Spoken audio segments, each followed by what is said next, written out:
Assalamualaikum warahmatullahi wabarakatuh. My name is Cecil. I am the last speaker. My material is about story sequences and speech in action. Besides opening and closing, casual conversation also have story sequences and speech in action. Let's start with story sequences first. When we talk or tell the stories in casual conversation, we need several information to make the story complete, or what we call story sequences.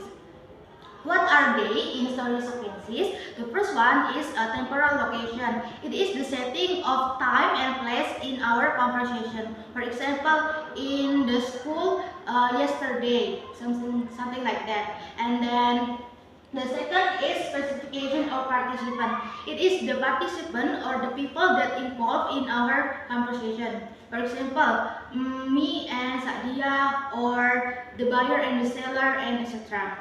And then the third is a sequence of event. The sequence of event is the series of events that make our conversation a sequence.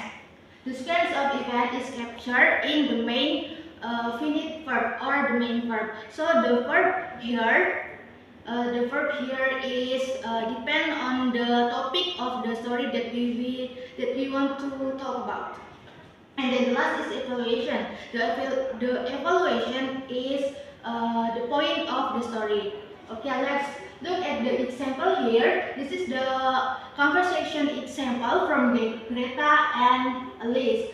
They talk about the Greta interaction with the technician.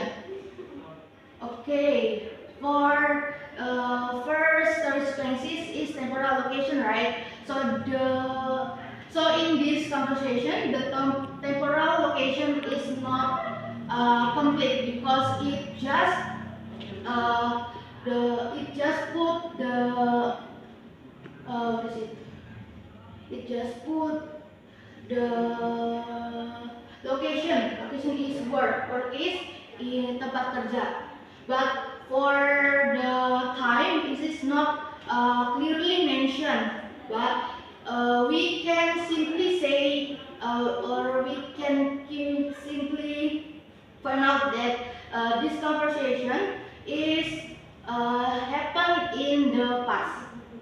And then for the next story sequences is specification of participant. The participant here is not Greta and Alice because the story is the Greta interaction with technician. So the participant is Greta and the technician.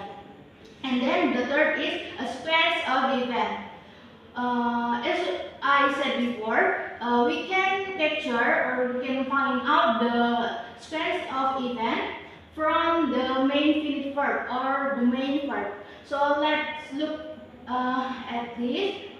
There are three events, the main verb of this conversation. The first one is took, and then the second one is look, and the third one is say. So the first event is Greta took it, or Greta took the computer, and then the second event is the guy. The guy means technician. The technician looked at me, so look, and then the last is say. So the guy say, how old is this? That is the third event. And then for evaluation, this is the point of the story. So the point of this story is about the Greta computer is unshaped because the age of the computer is about 4 years old.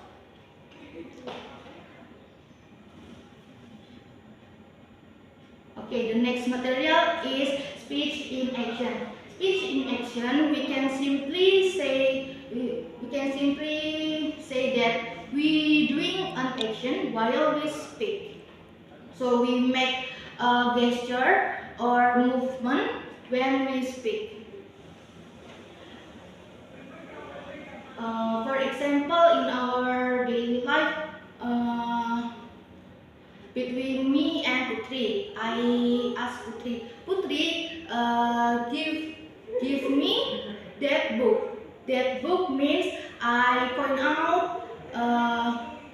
the gesture of